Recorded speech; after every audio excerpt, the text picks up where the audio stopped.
morning, Chaim. Good morning. It's a pleasure to be here. I'd like to begin by talking about the Eliachar family history. It's a very special history that dates back many years in Israel. Tell me a little bit about that. Well, the family has arrived in Israel over 500 years ago from the town of Eliachar, which is about 40 kilometers southeast of Saragossa.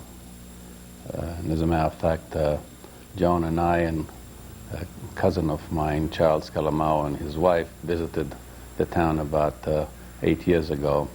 We found no records of our family there, except a book that was published 6 months before, which was called Recuerdos de Eliachar, Memories of Eliachar, in which they talked about the printing plant in the town that was owned by an Eliachar.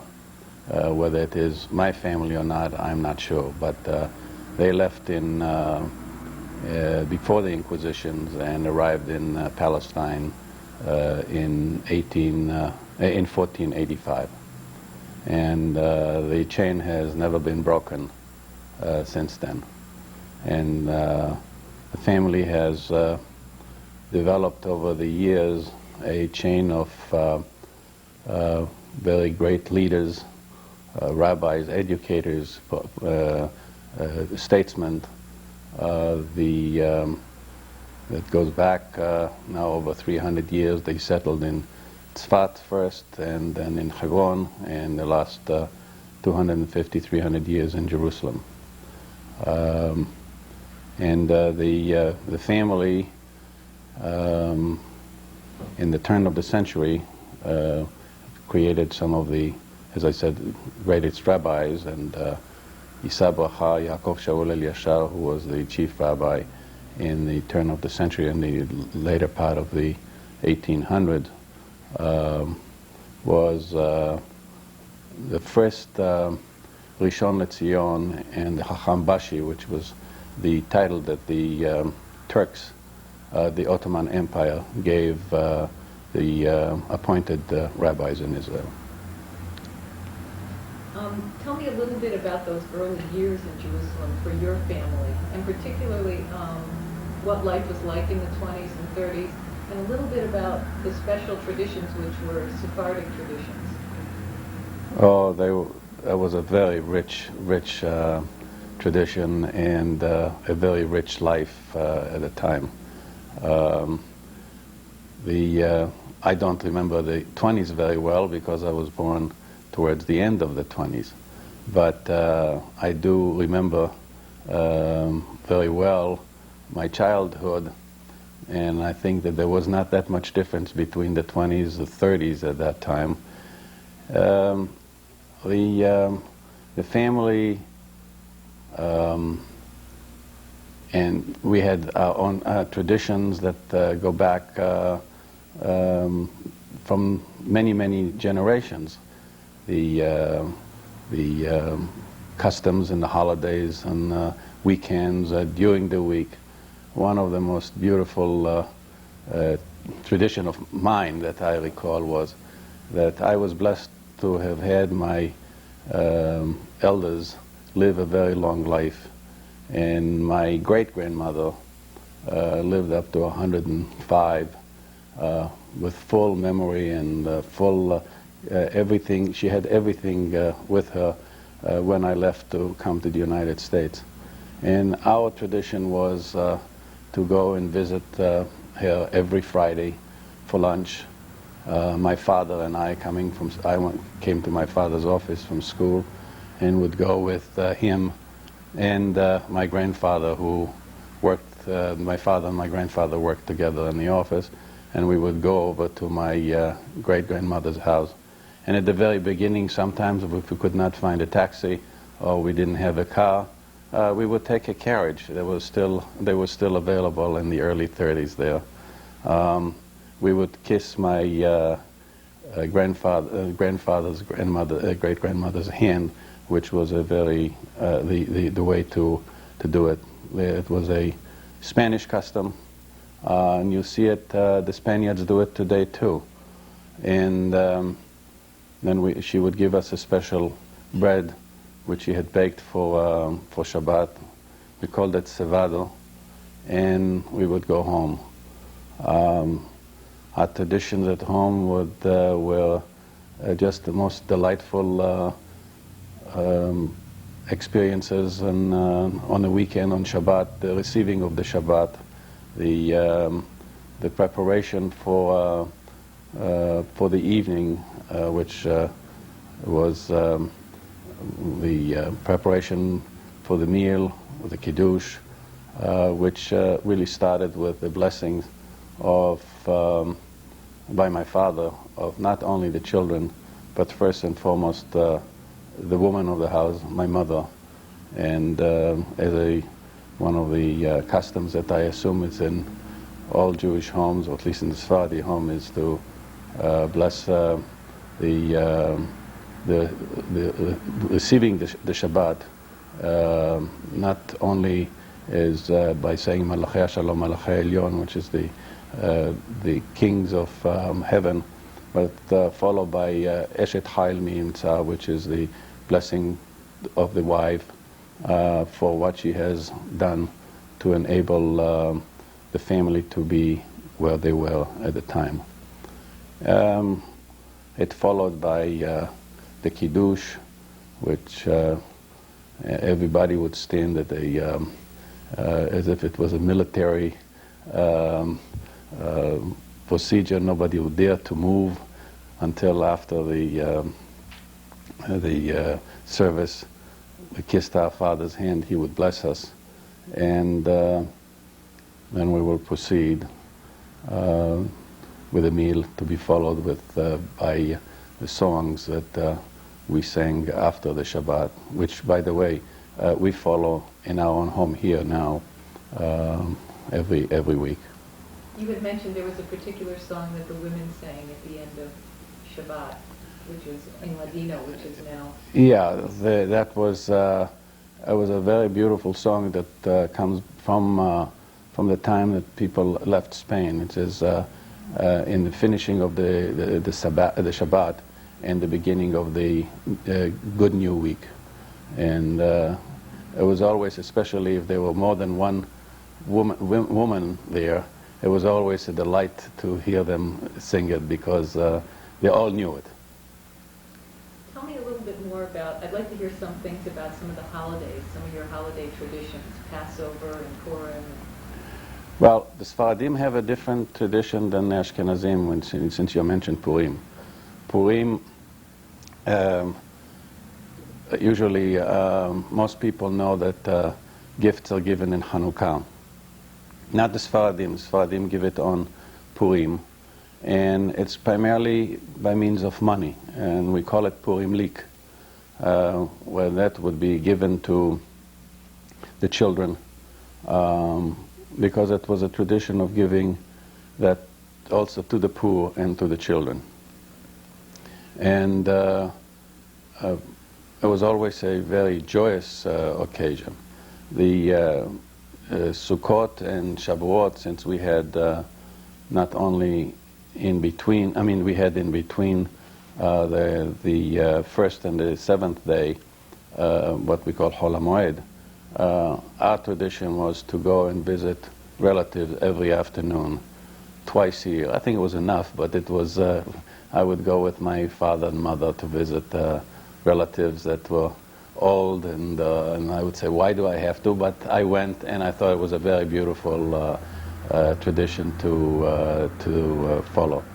And we, in Sukkot, obviously, one of the most beautiful things was to decorate the sukkah, preparing the sukkah, putting all the fruits and everything that was really appropriate for, and always joy and with song and joy and happiness in holidays. You had mentioned to me that there was a special Purim tradition, the Purim of the Eliachar. Can you tell me how that originated?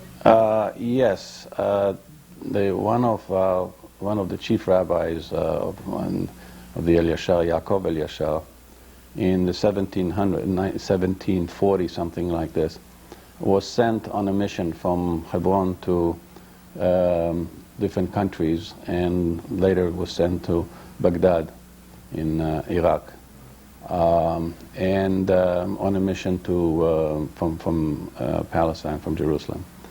And when he came there, he was asked to be chief rabbi in Basra, which is the port city of Iraq. And he went down, and while he was there, the Iranians, the Persians, attacked and passed a law to kill all the Jews in Basra. He was very successful and instrumental in trying to stop that order, and the Iranians left 4 years later. And he wrote what was known as Megillat Paras, which is the scroll of Persia, and it fell on the 8th day of Nisan, which was between the 14th of Adar, which is regular Purim, and the 14th of Nisan, which is Pesach. And that was I still have the scroll, and we used to gather and sing it and read it every year on the 8th of Nisan until I left home. It was a very a tradition of the family, not only for the family, but a lot of people used to come over to my grandfather's synagogue, which was at home, and the place was packed to listen to Megillat Paras read by him, and the miracle of saving the Jews of Basra by Rabbi Yaakov Eliachar. It seems like obviously your grandfather was a very learned and special man in the community, but also for you. Can you tell me a little bit about your relationship with him? Well, my grandfather, Yosef Shaul Eliachar, was, as you said correctly, a very educated man. His grandfather was the Hisabaha Yaakov Shaul Eliachar, the chief rabbi in the turn of the century, to whom everybody looked to at the time. And so was his son, Haim Eliachar, who was my grandfather's father. When he died in 1924, the community at that time was trying to determine who would be the next chief rabbi in Palestine. And there was everybody thought that my grandfather should be appointed. There was, as usual in every political life, a quarrel there, and he did not attain that position. He was a man of the book, but at the same time he was a very successful businessman, and he would work hard in his office in the morning, but in the afternoon he would be staying at his home reading and studying. The man was a very unusual man because he dedicated his life to learning, to teaching. He lost his wife, my grandmother, when he was 36 years old, and I understand that he loved her very much, and he never considered either marriage or seeing anybody else after she died, leaving 3 children, young children. My father, who was the oldest, was 14 at the time. And I had a very close relationship with him. First, I respected him very much because I really felt that there is nothing I would want more than to be able to have just 1/10 or even less of the knowledge that he possessed. And he tried to teach me as much as he could. But we were going through a process of change at that time from the Cheder, the Talmud Torah, to schooling, more secular schooling, and more freedom than he had when he was a child. So I was trying to rebel to a certain extent. At the same time, really wanted to satisfy him, and because of my respect to him. And I think that what I know about Judaism, about importance of what's important in life and so on, I really got more from him than anybody else in my lifetime. I saw him for the last time when I left home to come to the United States in 1946. He died 2 years later at the age of 82. Would you say that your father was very much like him? Tell me a little about your father. My father was as somebody said to me a few years ago, there isn't a bad word that can be said about your father or has ever been said about him. And that was from a man who was not a friend of my father, but somebody who knew him and knew of him. My father was a businessman, a banker in real estate, and never was interested in being in the limelight.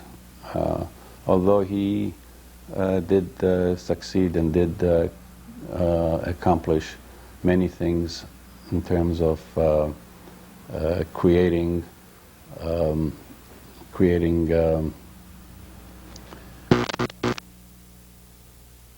new things in Palestine at the time. He founded a newspaper, one of the newspapers there. He later was the founded and was president of the Chamber of Commerce between Italy and Palestine. And but he was not the rabbinical student, even though he was very educated and knew, but he did not have the same lifestyle as my grandfather. It was much more modern. Years have gone by, and it was much more modern than my grandfather. I got the impression that there is a very sense of it's a very cosmopolitan. He's a very cosmopolitan man. Well, Jerusalem at the time was more cosmopolitan than it is today, because if we talk about after World War I, when the British came in, Palestine was Jerusalem. I'm not talking about other cities, but Jerusalem was inhabited by a lot of people from all over the world. A lot of people, obviously, from England as the rulers, and immigrants who were coming from Europe with European tradition. And people would be dressed the same as they would be dressed in Europe in very high places. I recall one time my father never liked to wear a tuxedo, and I remember one time he came home because a judge, a British judge, a friend of his, had died, and he had to go to the funeral, and he had to wear tails, and it was a morning, and he said, "That is a little bit too much," but that was the custom at the time. Today you're lucky if you put a shirt on before you go. How would you describe your mother? My mother she's alive, is what you would say, a wife, was a wife. My father's been dead now for 34 years. Her children, her home, were the most important thing to her. She grew up in an environment similar to my father.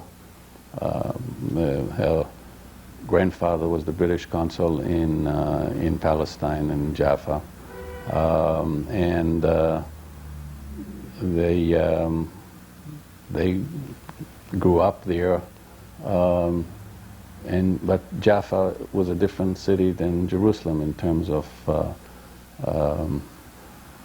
growing up, education, and so on. Jaffa was the introduction to Tel Aviv in those days, and but the culture was the same, and she has given us the ability to be what we are.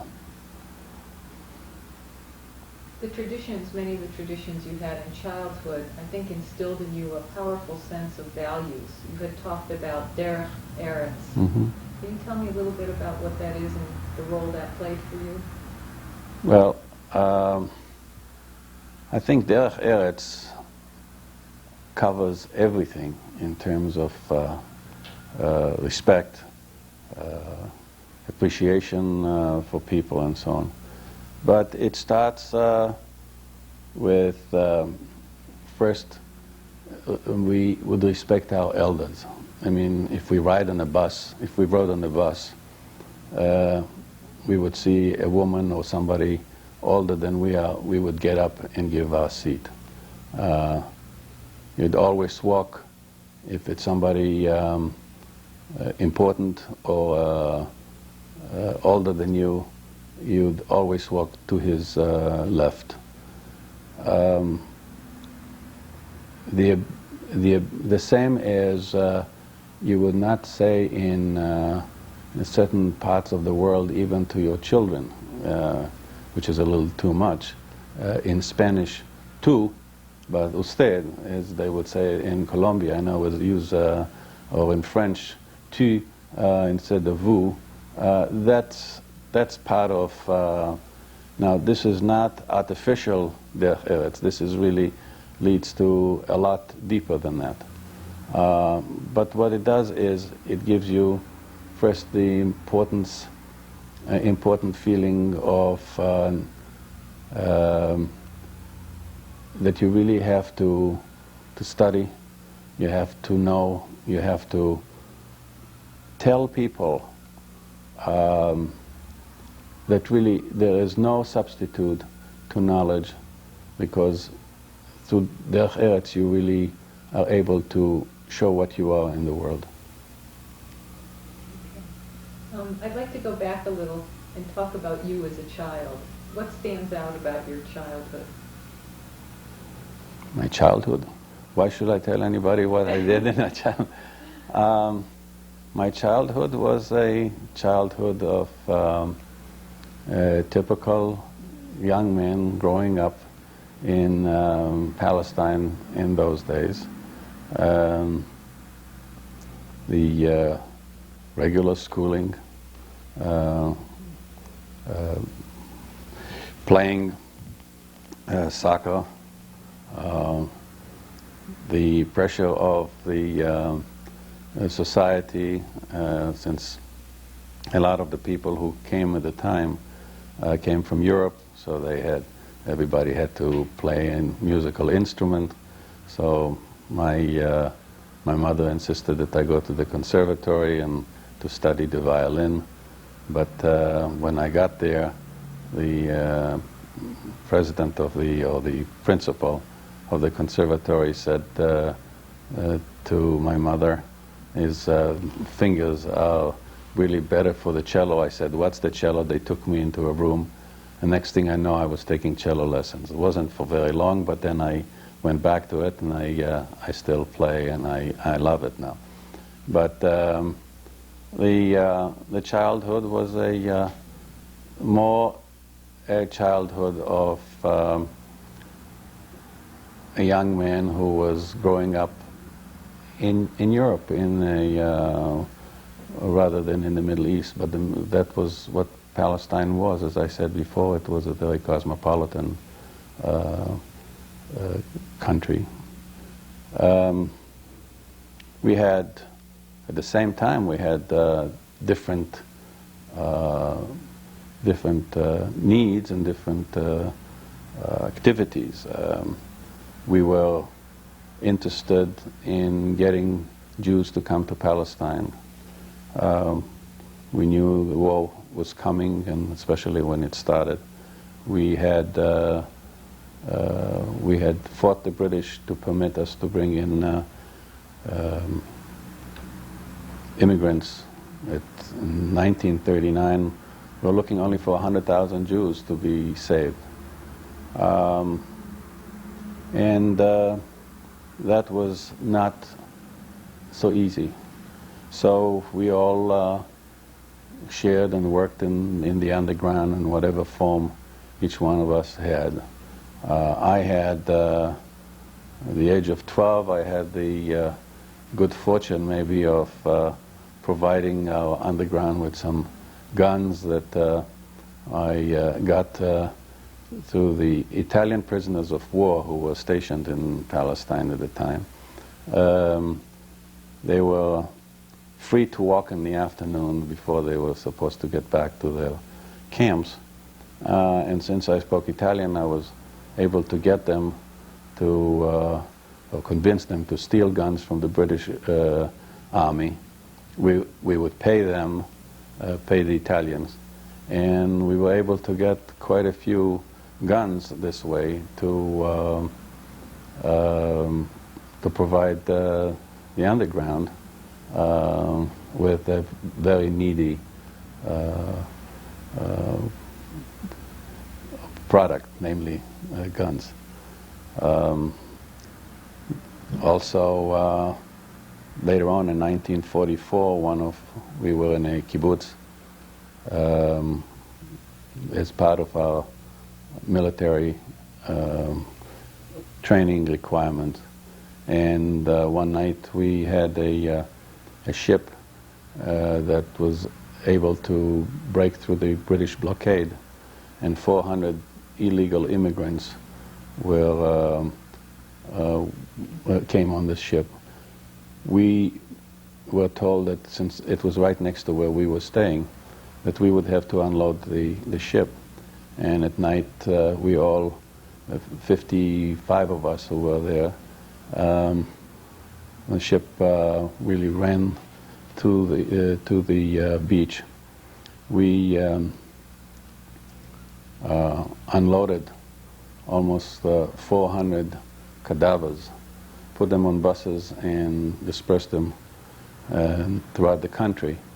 The military came about an hour later with all the might, and we were in our tents, supposedly asleep.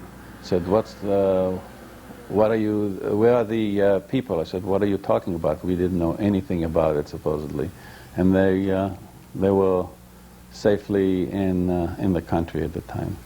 So, on the one hand, I don't think I would substitute my youth for any other form of growing up. I think one of the most important things that my youth gave me is what the value of life is, that it is not only playing balls or needing a car, which we didn't have, or watching television, which we did not exist, but looking at life as something that's very valuable to, and we should really do whatever we can to maintain our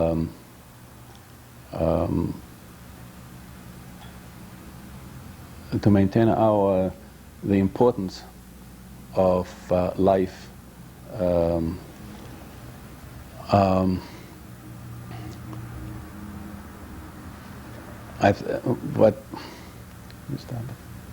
Really, to explain a little better what I was saying is that if you have a childhood or a time of growing up where there is purpose in life, the value of life is richer and more meaningful to people.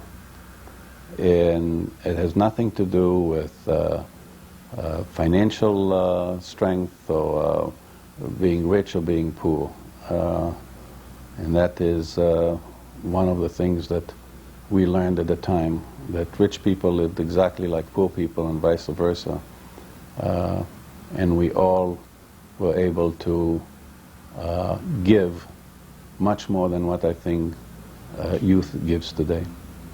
You had one other very profound experience when you, in that era, when you were with some friends and an anti-tank device exploded. Well, that was in Palestine those days. We had a tradition. If you do it once, it becomes a tradition. But all the schools in Palestine, the Jewish schools, would have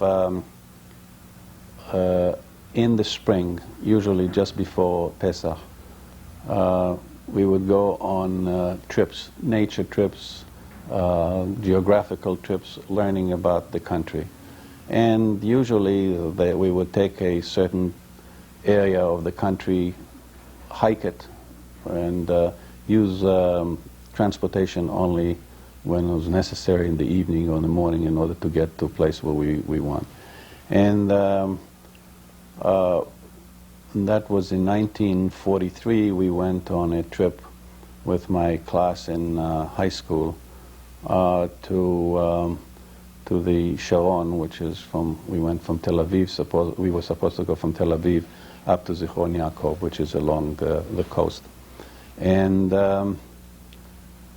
during the war, the British had maneuvers in the area, and one of our fellow students found an anti-tank shell, which we thought was nothing. Anyway, we took it with us, and we tried to open it. Fortunately, it didn't open. One of our teachers, who was also a commander of the in the Gadna and then also in the Haganah, took it and threw it into the Mediterranean. And the fellow who found it went in, unbeknown to us, and picked it up. And later on, we were going between in an area that was narrow, between two hills. And I heard him say, "What is this doing?" because he hid it in his shirt. And I just rushed a little bit forward to be with my two closest friends. And I came in between them. Next thing I know, we heard a terrible explosion. My friend to the right was killed together with three others. And my closest friend, Sami King, who died last year, was wounded in several places until, and never recovered really, until his death. It was quite an experience that I think anybody who lived in those days in Jerusalem remember that incident. And what was really pathetic is that the fellow who found the bomb, his mother made him write a note. It says, "Be careful of water and bombs." And it's hanging at the gymnasia today. I found it on him after he died. And unfortunately, he didn't make it. And so did the other three who were unusual kids.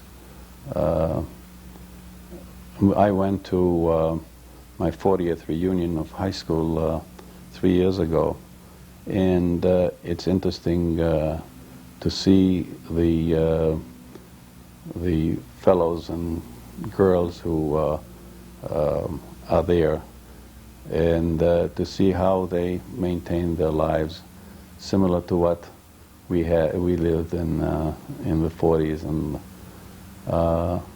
I enjoyed it very much. It was the first time I saw them since I finished high school. When you finished high school, you decided to come to the United States. How did that decision get made? All through my childhood, I always wanted to be a doctor. The war was over, and I really didn't know what I was going to do. As a matter of fact, when I was 4 years old, my grandfather printed some beautiful invitations inviting my friends. The Dr. Haim Eliachar invites his friends to his 4th birthday, and he gave me all the medical equipment at the time. I still have some of these invitations. But at that time, I recall before, things were very difficult in Palestine at the time. I was arrested as a suspected terrorist. We stayed in jail for several weeks, and then when I was released, I had to appear in the police station twice a day, so that this terrible terrorist will not act with some horrible bombing. So my grandfather really was the influence. He said, when I decided to come here, and he said to me, look, you're the only grandson. Somebody has to continue with the business. Leave the doctors to others. And I felt that I really would like to do it. And when I came here, I applied to the School of Business and Engineering, and I studied as in industrial engineering as an undergraduate student at UCLA. How did I come to the United States? Fate. I was walking down the street one day, and I saw a cousin of mine who graduated high school with me, and she told me that she was going to the United States to study, but she was going to the University of Washington, George Washington University, but she has an application for the University of California. I said, where's California? I mean, I knew nothing about the United States at the time, only Hollywood and the movies, which we used to see very often. And she gave me the application. I filled it up, sent it to the university, and my mother, who had at the time 2 brothers and 2 sisters living in Los Angeles, she sent a letter to my uncle to tell him that I applied, and he, through his connection here and there, when the application arrived at the University of California, he saw to it that it would be transferred to UCLA, to Los Angeles, and I received a cable a few weeks later saying that I was accepted to UCLA. I didn't even know what it was. Then I realized, and that's how I came. An interesting story along those lines. You know, the distance between Jerusalem and Haifa is only about 160 kilometers or 100 miles. And when I came to the United States, at the beginning I thought I'll come by ship. Planes were not that common at the time. But when I came by plane, my mother sent a cable to my uncle, to her brother. He said, Haim arriving in Chicago, meet him. Now, he flew from Los Angeles to Chicago to meet me. I mean, this is what she thought of distances. And he was a wonderful man. He's still alive, and he flew all the way from Los Angeles to Chicago to meet me and to take me right back to L.A. You had mentioned to me, I just think it's very interesting, coming, the whole process of coming, the trip itself was a bit like being a pioneer. Well, in those days, the planes that we had that flew were either small Constellation or DC-4, which were converted military planes at the time. We did not have planes that flew out of Palestine or flowed.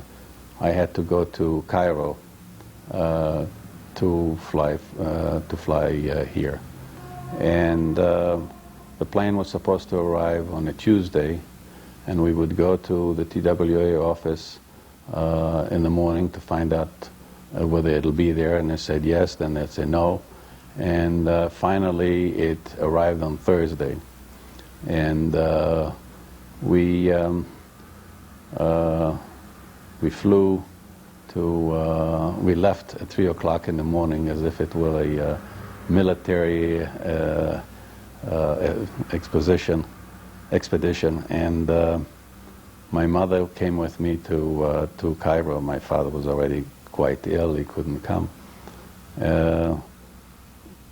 I've never been on a plane, neither have I, but she befriended the manager of TWA and said to him, I understand, you know, my son is flying to Los Angeles. Don't you fly through the Pacific Ocean? She said, after she had bothered him all evening long, he finally said, Mrs. Eliachar, the Pacific Ocean is deeper than the Atlantic, so we prefer to fly via the Atlantic. But what was really, it was like a private flight, because when we flew from Cairo to Athens, on the way to Rome, and the military, the runways were all military metal runways. But before we came to Rome, the pilot said to us, it's a beautiful day, let me show you the Vesuvius. And he flew down over the mountain, showed us the opening, and then up again towards Rome. And the same thing happened when we left Paris to Shannon. And after that we took off from there, and then there was a different pilot said to us, we have a magnificent view tonight of the Queen Elizabeth on its maiden voyages being as a passenger ship after it was reconverted for military transport. So he flew down, circled the ship for a while. As we were coming up, we lost an engine.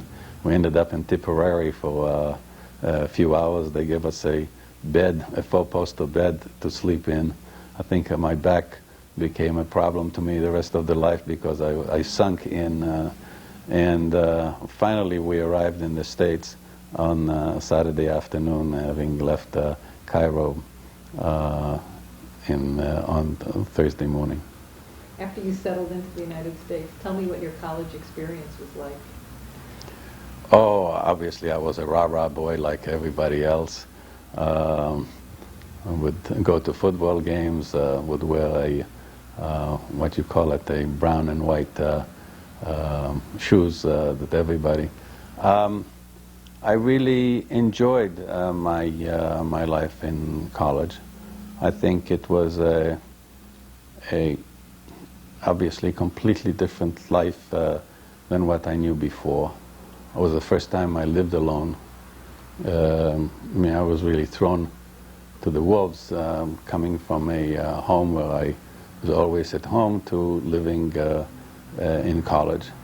I got to know many people that I never thought I would meet.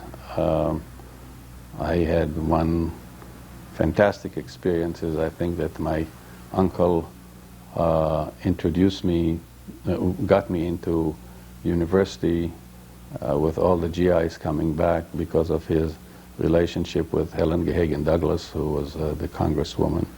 And that was the time when the real campaign, the dirty campaign with Richard Nixon. And when I came, I had the pleasure of meeting her and thanking her for recommending me. So I was, on the one hand, living as a student, but also looked at the United States and as a wonderful place to be.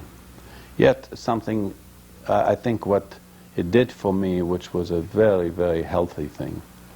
When I was at home in Jerusalem, if I would say Eliachar, everybody knew, and I would get whatever I wanted. One time I ran out of money on the bus. I would tell the driver, I don't have any money, I'll give it to you as soon as you come back on your turn. And obviously, he would take me. When I came to Los Angeles, nobody could even pronounce the name Eliachar, never mind who are you. So, but I enjoyed college life. I had, the beginning was a little difficult because I had to my English was not that good. I knew Shakespeare by heart. I mean, I knew, oh, I'll tell you in a second. I can't remember the Macbeth by heart. I knew Milton. I knew Tennyson. I knew a lot of good authors, but my vocabulary was very poor. My grammar was very good, and I was able to teach students who failed their English entrance exam in exchange for their talking to me in conversational English. But when I would be in classes, I wasn't able to write fast enough to take notes. So I recall in a one class, American history, which was required, that the professor gave us an exam, the first exam, and I wrote. I would take the notes at class in Hebrew, and then come home and translate it into English. And then when I had the first exam, I wrote the exam, and I expounded on what the book that we were studying with had in it. And when I received it back, he said, "I'll give you an A for the contents, I'll give you a Z for English." And he says, "Where did you get all this information?"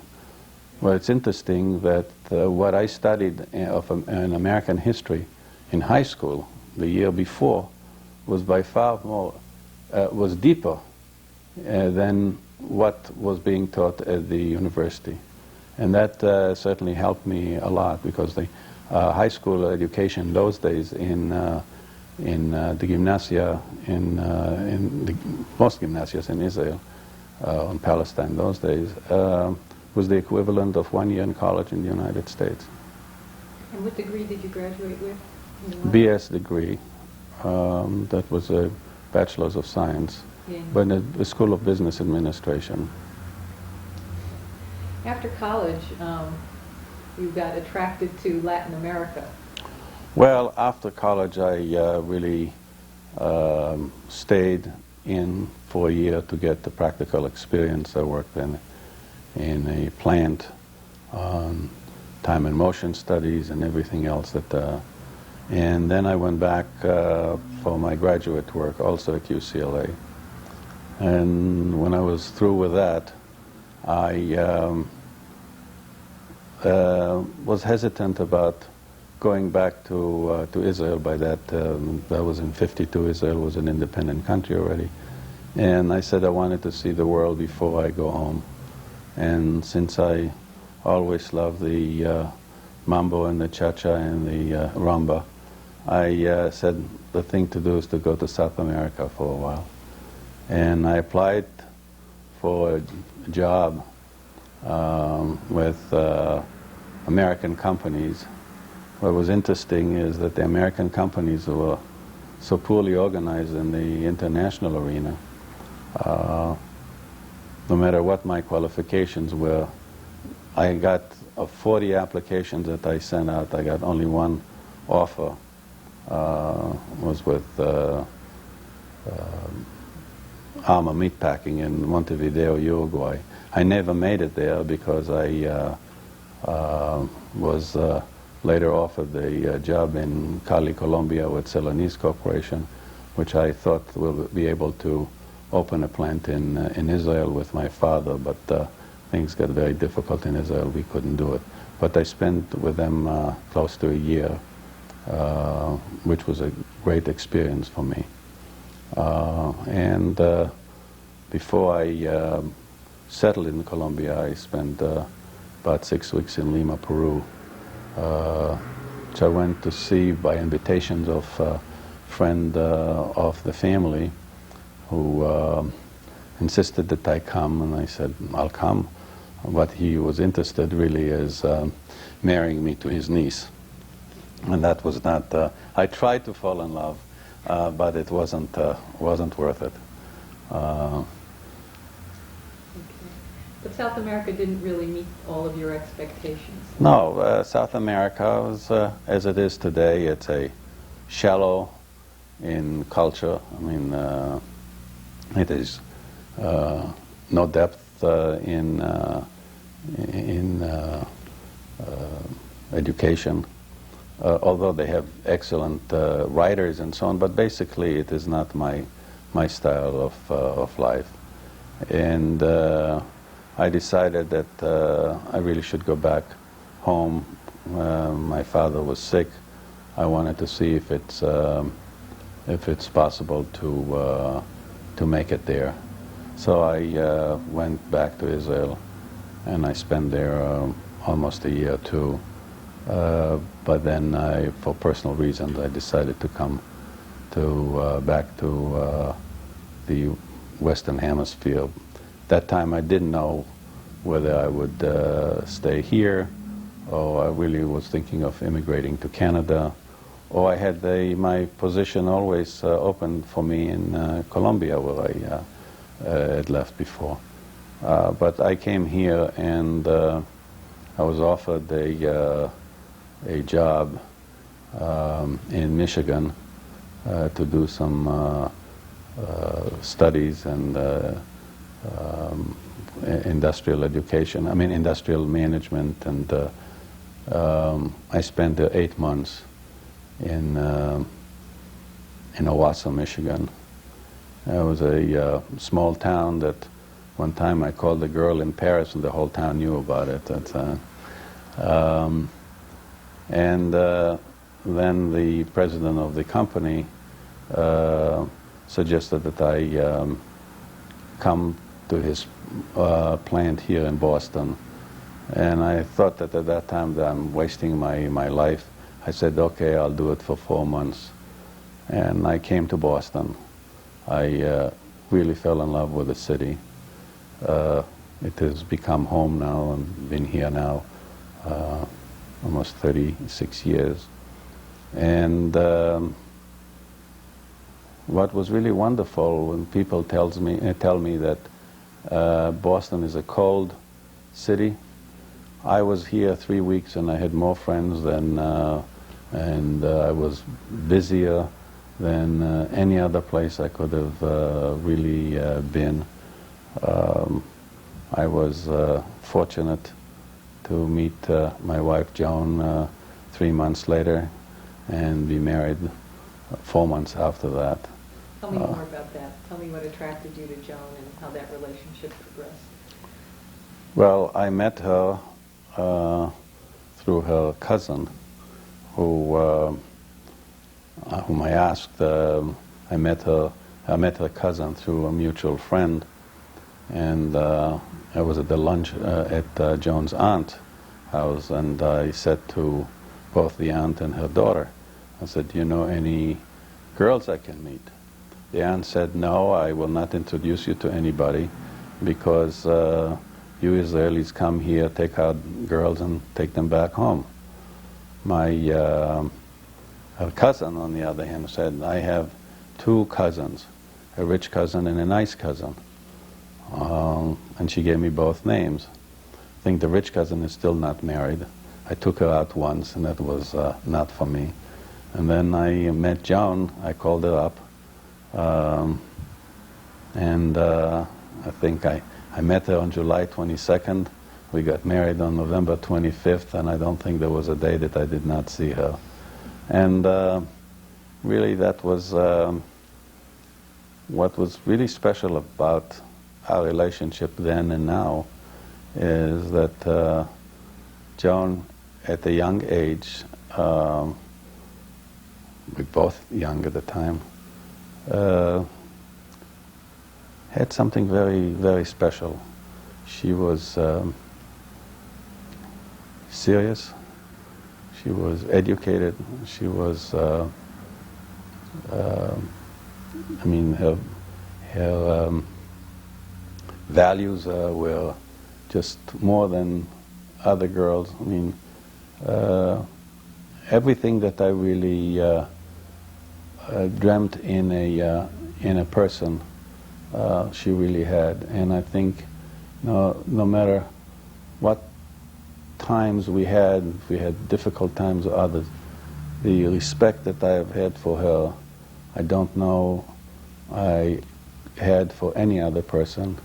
And I think that has been deep, and my love for her has been beyond question. It's very special. You're very lucky man. Yes, I am. Around that time, as you're beginning your life with Joan, you also started seeking out your initial business ventures. Tell me about them. Well, when we got married, I decided that I did not want to be working in plants or as a staff man, and that my interest was really in the international arena. Although the first few years I was involved in a lumber business on a local basis, and I was trying, but I also imported houses from Finland and tried to smell my way into the international arena. It wasn't until 1962 when President Kennedy came with the announcement in Uruguay, in the Punta del Este, creating the Alliance for Progress. And I think it was one night, I couldn't sleep. Joan said to me, "Let me sleep." So I went downstairs and picked up the New York Times of the previous Sunday and read his speech in Punta del Este. I don't know why and how, but I started looking around to see whether the help to Latin America could also be in housing. I had just developed a project which really ended up to be only one house, but we were going to build a few houses, prefabricate houses in St. Thomas, which we shipped from here, from Boston. And I learned that the program is going to be developed, and the support for Latin America, although it's in food and industry, housing would be considered. And there was a project that was already in process in Peru. I wrote to my friends in Peru from the time I knew them 10 years before and told them about the program, and obviously our friendship was always very sincere and very strong, that this gentleman, Batievsky, called me up and told me that his son was an engineer and he would like to do it. And we agreed on the telephone to do it on a 50-50 basis, whatever that means. I said, "You bring the land, I'll bring the money." I don't know what money, but that's what it... And lo and behold, after really being tenacious and pushing and pulling, and I found out who to call in Washington. I went there, and really I was the first one to pull a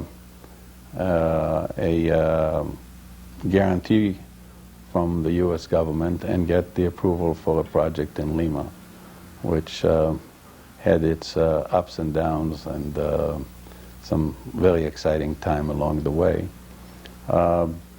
The And one of the unfortunate things is that my friend died before we got our approvals, and my lawyer and I Jerry Medley and I were on a plane to Lima, Peru, on a day, 4 days before our option to buy the land that we had was expiring. We had no money because our partner had died, and we had a guarantee from the U.S. government pending. And here we are going to do what? Nobody knew. We came to Lima, and all the heirs to the ownership to the land were sitting at my Peruvian lawyer's office, and Jerry Medley, my American lawyer, was started to talk, and I was doing the translation. I thought I would wet my pants, because he said to them, before coming here, the board of directors of the company, which is Development Corporation International, had, which was my company, had decided that although Haim is the president, the power of decision is vested with me as a lawyer, and that the only way the board would proceed was the American way of doing business, which means no money down. They expected to get all their money in cash that day. Well, I thought that they'll either shoot me or kill me or stab me. But fortunately, we went to the Home Loan Bank of Peru, and they said, no problem, we'll expropriate the land.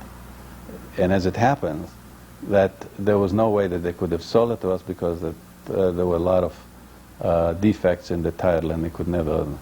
So the government bought the land, gave it to us, which we paid for it, and we were able to build the project. I think it was a very exciting period of my time, in my life, because the project was finally approved. It was not easy, because to deal with the U.S. government is not an easy thing. I wish I had the time to write a book on that.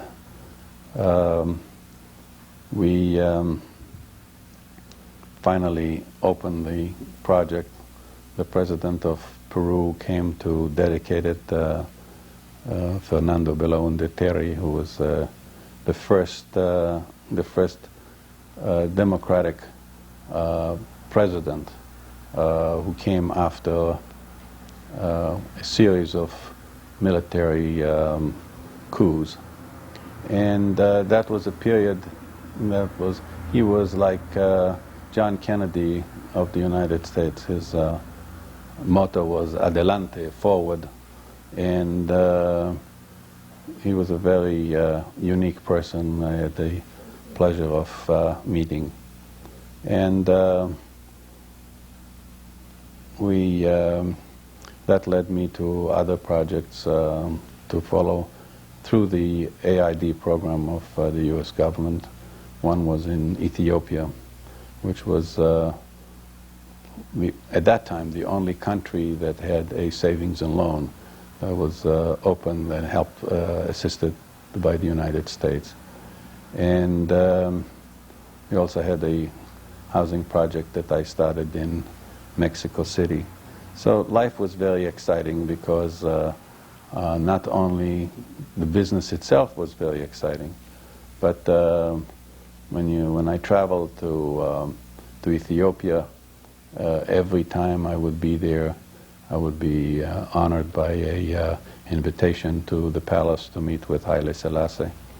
The first meeting with him was a very unique experience, because I arrived the first time in Addis Ababa, and I met the American ambassador, at Corey was a very special man, and he arranged for me to have an audience with the emperor, and I arrived there on at the time, designated time, and I was asked to sign the registry, the guest book, and I wrote it on the right-hand side, but on the left-hand side, the previous day, Queen Elizabeth was there, and it says Elizabeth II, and then he received me, and I spoke to him in English. I told him my plans, what I wanted to do, the land that I chose in Addis Ababa,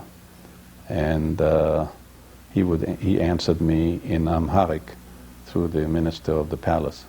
I was there with another gentleman who was speaking about his, he was putting a shipping line for Ethiopia.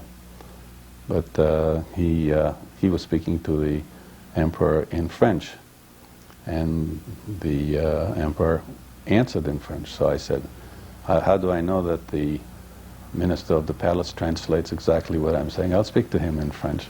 And as we got up, I said to the emperor, I said, permit me, even though it may not be protocol, to tell you how much I used to enjoy seeing you in the period of your life, which I am sure you wish never took place, when you lived in my father's house in Jerusalem while you were in exile in 1937. And I thought they'll behead me for that. But he instead, we were already standing up to leave. He turned to me, asseyez-vous, sit down. And for the next 15 minutes, he talked to me about Jerusalem, about my childhood, about his time. Just like a father to son. It was so exciting. When I came out of there, I think I'm still excited about it now, 24 years later. And since then, whether I was in Ethiopia or when he came to the United States, I was always called to come and see him. It was a very exciting time.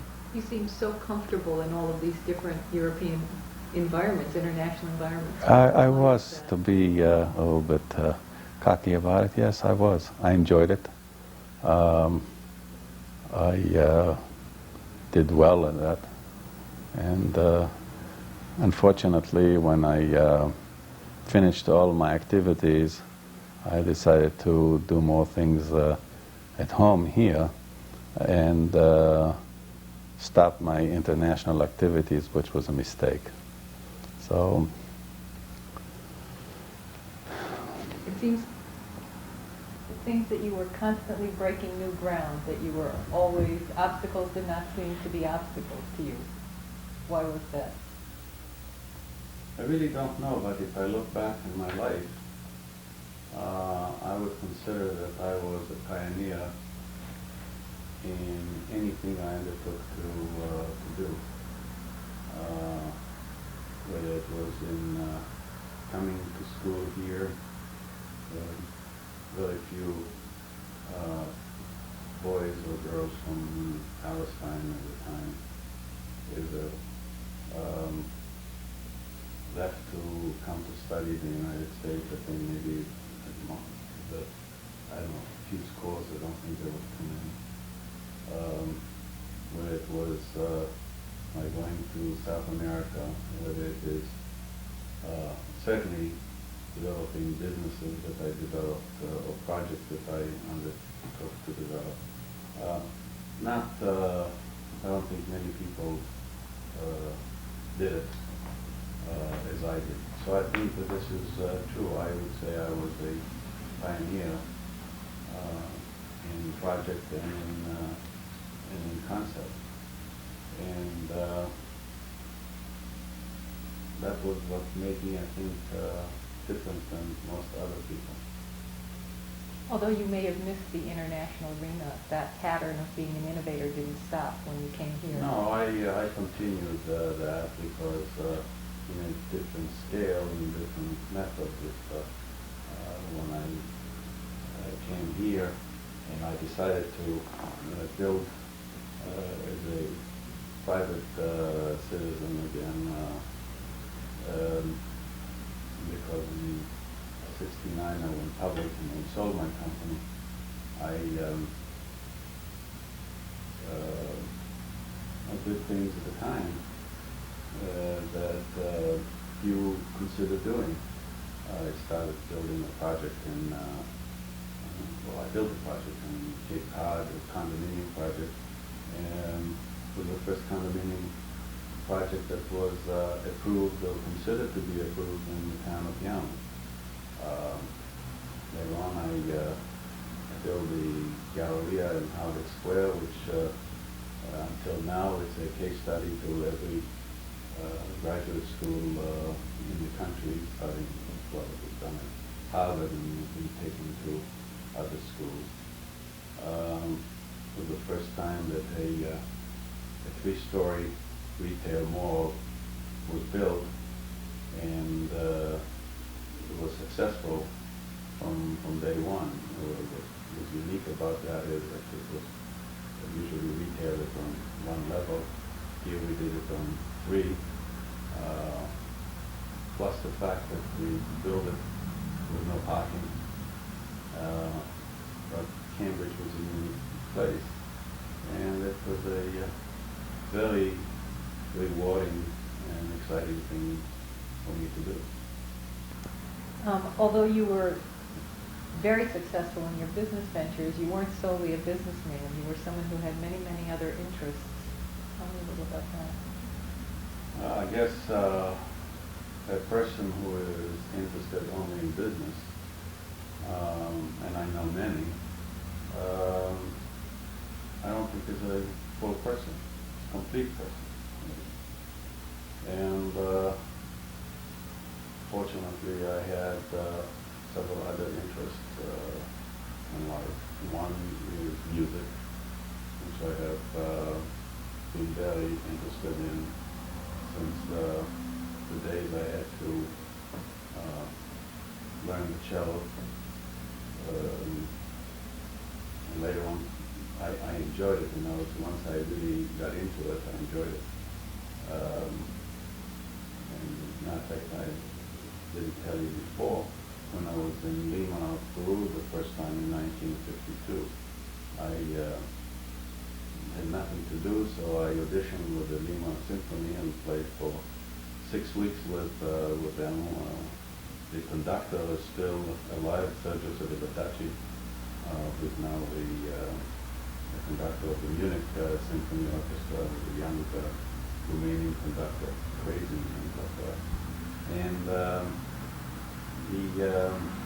And right after that, I stopped playing for 20 years and started again in the 70s. And that has been a tremendous source of support for me and satisfaction.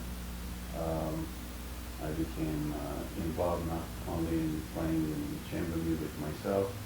The last few years I've been chairman of the Boston Chamber Music Society, which has been very meaningful in terms of what it does, not only for me, try to create more interest among people, but really introducing chamber music to the world that doesn't know it today. It's not what it used to be in the times of the classical period of Mozart and Beethoven and others. I will tell you a little story. In the early 70s, John and I were in Copenhagen in January, and we went to a small chamber music concert. And when we came out, it was night, it was snowing, and I said, the only thing I wish we had was a carriage to take us back to the hotel like the old days. There's something very special about it that I love, although I love symphonies and orchestral music, but to me, chamber music has been very special.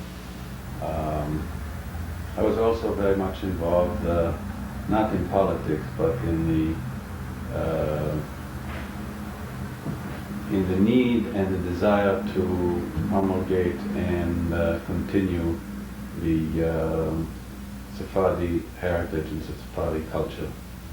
And in 1971, the World Sephardi Federation was rejuvenated in Jerusalem, and then I was the first president of the first chairman of the federation when we formed it here in the United States. And the intent was to really to introduce the Sephardi culture, which was really very little of it was known here, to the American people, to the world at large. And that has been a very important part of my activities at the time. And it's something that I've continued to be interested in. Since then you hear music, liturgy, and other history of the Sephardim is becoming more and more known in the world now than it was before. And yet it is a culture and a world that was very rich until World War II, when an enormous number of Jews in the Mediterranean basin were annihilated by the Nazis.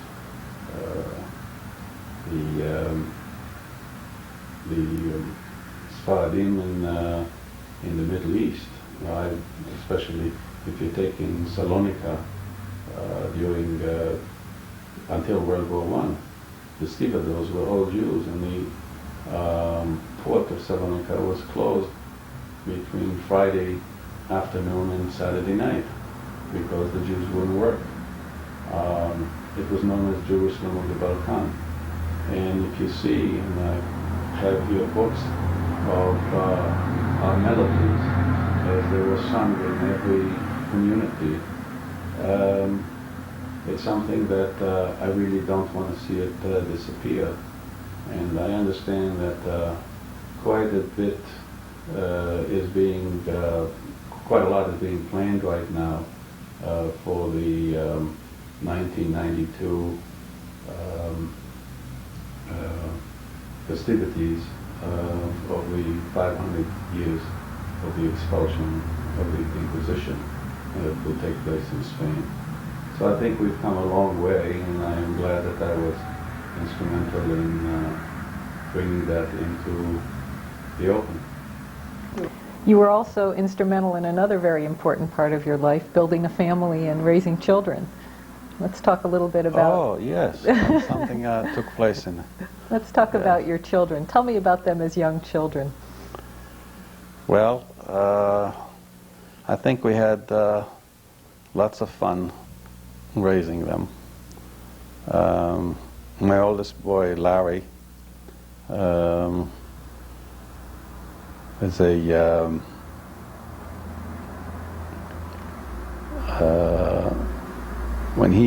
as he was growing up, I think he was a special kid.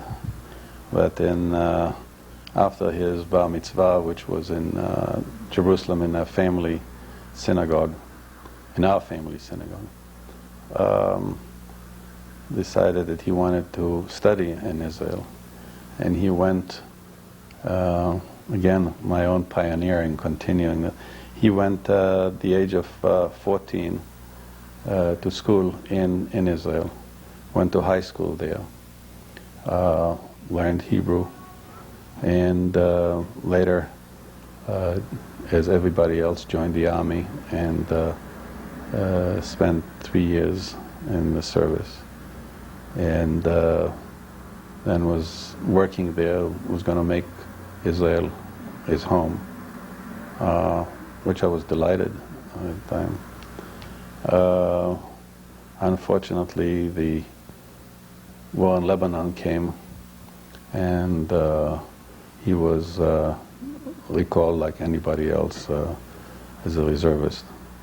He was in the medical and the EMT and group, and that really gave him the idea of what he wanted to do in life. And today he is at Northeastern studying very hard to get his paramedical degree, and that's what he wants to do. So I think that his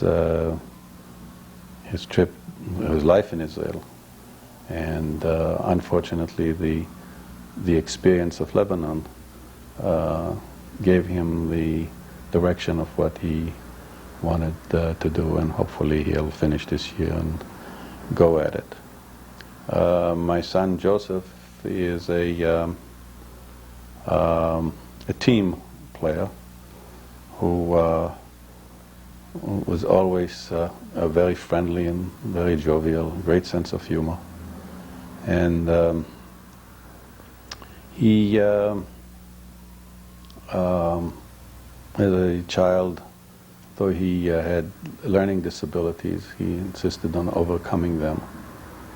And in school, he was a good athlete. He went with his grammar school to play football in Osaka, in Poland.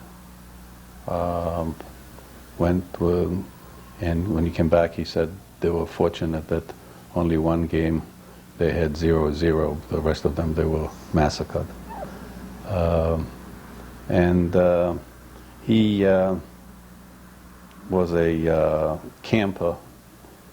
Was, as he said to us later on, he said whatever he learned of what life is all about is through his days at Camp Beckett, the western part of the state, which he went from the time he was, 7 to the time he was 22. The camp took him to Japan. He was there for a summer, and went to college. And he is interested in retailing. He is working in the field, and he loves it. He is 6'2", but you can take him like a little ball. He is that lovable. My daughter Laura, whom I named Leo when she was born, because means I have light, and that's what she has brought us. She is a cut of her mother, really. Honesty, again, values, what is correct. And at the age of 25, she is now a person that I look at it, I am really proud to say, this is my daughter. Now, if I can advertise it through what we're doing here, that I'd like a husband for her, that would be the only thing that I think I am missing in seeing her full happiness. I don't know that she wants it, but we certainly would like it. You told me a wonderful story about she was really a determined child, that she had once had an accident. Oh yes, about 11 years ago, she was about to cross the street to buy her mother a birthday card. It was Joan's birthday, and the car ran over her leg, and she almost severed her leg. And just her determination, she was brought to the hospital, and the doctor saved the leg that was totally almost separated, severed. And she insisted that she was going to walk. And she did everything that she was supposed to. And she walked. And she's walking today. And I hope that she'll be able to enjoy life to the fullest with the leg that she has had the accident with. But that was her determination. And a year or two later, we were in visiting my sister for my niece's bat mitzvah, and a cousin there told her about the program in Israel, 10th grade program, and she said, "I want to go." And I was surprised because I thought she was a little American princess, which she wasn't, she isn't. And she's a princess, but not what I meant. And she determined that she was going to go, and she did. And she did very well. And her love for Israel developed as a result of her trip there. She's been there many times since then. And I'm very excited about her commitment and her interest. And today she's working in the field as an administrator to the Israel program of the Jewish Community Council, which I'm very pleased for. Now, Joseph was the only child who eventually worked for you for a period of time. Oh, he didn't. He sometimes when I had construction jobs, when he was out of school, he would come and I would give him a job, but he never wanted anybody to know that he was my son, and he worked like any other workers, and that is a trait that I really respected in him, that he didn't come there, "I am the boss's son." Nobody knew who he was. So he's that kind of a kid. How would you describe yourself as a father? What did you expect of your children? The truth, or what? Oh, the truth. The truth. Well, the truth is I wanted them to be like my grandfather wanted me to be, but that's not the case. We live in a different world, and what I'd like them to be now is what I wanted them to be then, is to be honest with themselves, to do the best they can for themselves, and to continue what to me the name Eliachar means. And doesn't mean that there were great people in the family in the past, because that doesn't mean anything. What it means to me is what you yourself and what you really project to the others. You cannot live on your past or on your family glory. That washes away and disappears. It's what you really can produce and project to the world. I'd like to hear a little more about your life when your children were smaller. What was the atmosphere in your home? Were you a formal family? What kinds of things did you do? Well, when they were small, I used to travel quite a bit. Formal? Oh, at times, yeah, I feel that I lived in the past in many instances, because I would like them to look nice and to dress nice, and this is not the lifestyle today. We did things together whenever we were together. In other words, summers we would spend time together on the vineyard. We would go up to north in the winter. But to make a real confession, I was not an American father who wore a baseball cap and went out to play baseball with the kids, because I didn't. Okay. Clearly, Joan has been a vital part of your life, throughout your life. The most important part of my life. Tell me about some of your experiences together, some of the things you shared.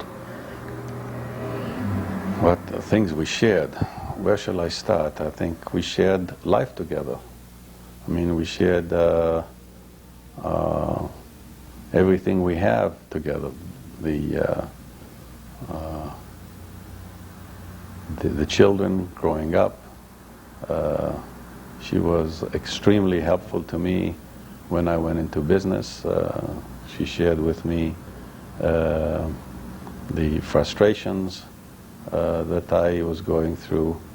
I don't think I was or am an easy husband, and she was phenomenal in everything that I did to support me and to help me through. And I hope I've been half as good to her as I think she's been to me, and that I'm not exaggerating. It seems like you've done a lot of traveling together. Was that a particular interest that you have? Oh yeah, I think we have traveled from the time we got married, because when I got married, I always had a dream that on my honeymoon I want to go on a ship, and sure enough, we did go on a ship to Europe and on to Israel. And since then, we traveled whenever we could. Also, since 1965, I belonged to the Young Presidents Organization, and then those were unusual opportunities for travels and places that otherwise maybe we wouldn't have gotten to. So we did travel together a lot. We also chaired travel seminars and teaching seminars, which took us to the northern countries of Norway, Finland, and Denmark, to Colombia, to Medellin, where I taught. And the same thing was to Iran, to Tehran, where I taught again there. So we really did travel quite a bit.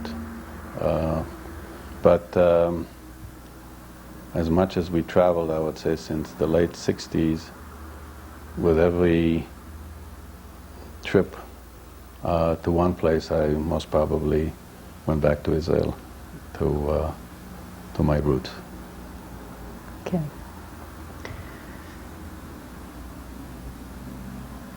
Your life seems to have been a wonderful series of successes, many of which you pioneered and initiated, and even in your day-to-day life, you've always been an innovator.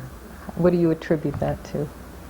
Well, first, let's be honest with ourselves.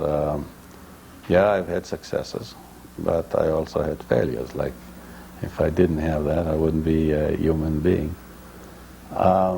What would I attribute? I think I do not like mediocrity. And I think new things become a reality from a dream. And I think I've been very lucky to be able to take many of the dreams that I had and convert them into something real. And I would say that throughout my life, I have been very, very, very fortunate to accomplish many of the things that I wanted to accomplish. You ask me if I accomplished a lot. I don't think I accomplished 10% of what I wanted and what I want to do. And we say, En mukdam u'mauchar b'Torah, there's no beginning, it's not early and it's not late in learning. I hope that I can still have the opportunity in my condition to accomplish a few more things.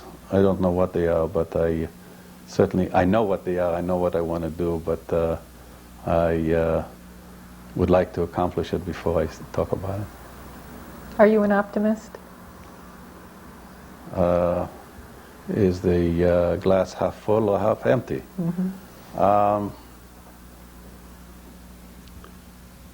I would like to think that yes, that many things that I have accomplished is only because I was optimist in accomplishing them. So if you ask me, am I an optimist, I would prefer to say yes. You had some early experiences, though, I think, which gave you a clue that you might be traveling under a lucky star. Once some friends of yours were beaten up and you were left alone. Well, that is really maybe part of the luck that I have talked about before. I was very lucky in everything I've done. I mean, we talked about the fact that we found a bomb and one student on my left was killed and the other one was seriously wounded. Another time I was walking that was as a child. I think I was about maybe 13, 14 in Jerusalem when a British soldier grabbed a young man who was going with his mother, and I was walking with them and started beating them, and for no reason at all. I just took off. Nothing happened to me. But that has been my fortune, my good fortune throughout life until now, to have been able to miss bad situations and to really succeed in good ones. It seems also that you've really been sustained in some way by your love for Israel and for Jerusalem and the Sephardic traditions that you come from. Can you summarize in some way the role that they've played in your life and what it means to you? Well, I think the statement of Im eshkachech Yerushalayim tishakach yamini, if I'll forget the Jerusalem, I'll forget my right arm, is really very, very strong with me. Even though I've lived here for 43 years, I don't know a place that I love. I love my home here, obviously, but there's no place that I really love as I love the city of Jerusalem. To me, Jerusalem is the beauty of the world. I mean, it really is the Mona Lisa of place to be. And I really hope that peace will come there, and we will all be able one day to, as Isaiah said, to break all our guns and use the plows to keep Jerusalem green. And even though I'm here, I know every street in Jerusalem, every corner of the city. I read about it, think about it, I sing about it, and I hope that the city will, I'm talking about the city itself, be the center of what Ahad Am wanted it to be, a light to the nations, a place from where knowledge will be going out, so that the fact that we were known as people of the book will in fact be the case, and that we get to be known again as people who love peace, love our land, and more than anything else, love our books. You've met many people, I'm sure, that have been very special, that have played a significant role in your life. Tell me a little about them. You know, um, people have friends and friends. Since since I got sick last year, I could not believe the outpour of people that I hardly knew, the letters that I got, and the phone calls, the notes, which I really don't know whether I deserved the comments that were made. But I think when we talk about Ezehu Ashir Sameach B'Chelko, who is the one who is a rich man, the one who is happy in his lot, it's not somebody who comes in and he says, oh, I got millions of friends. I have a nucleus of very close friends.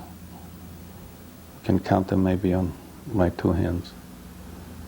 But they've been an enormous support to me, an enormous feeling that friendship is something that is worth more than gold.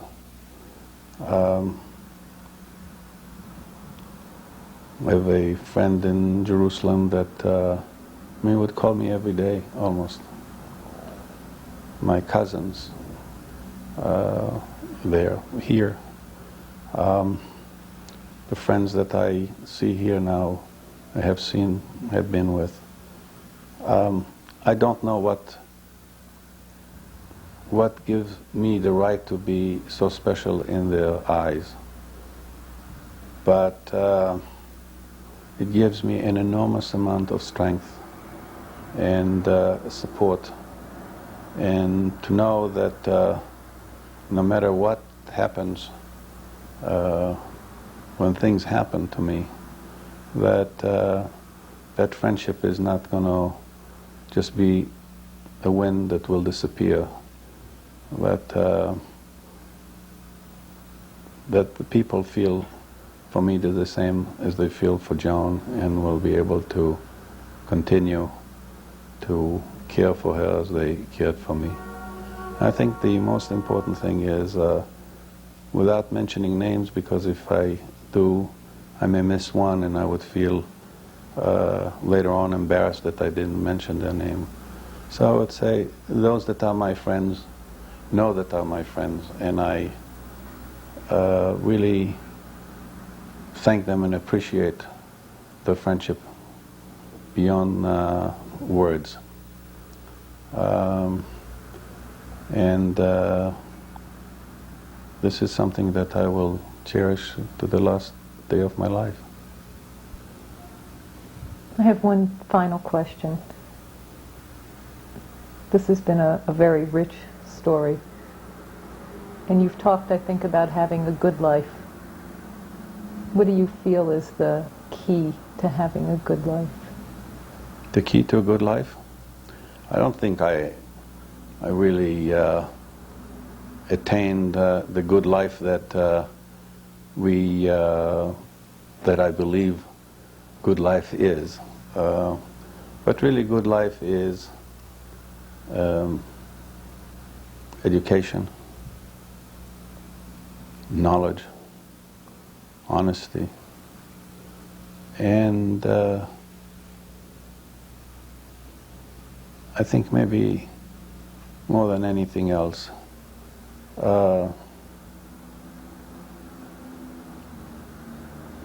be a friend,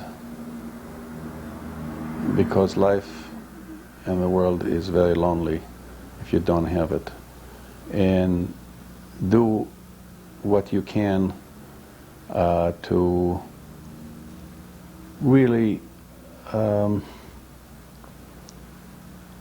leave a good name behind you, because that's all you have as a memory once one is gone.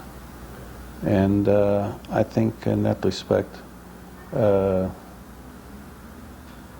life is something that one has to go through from childhood to old age, and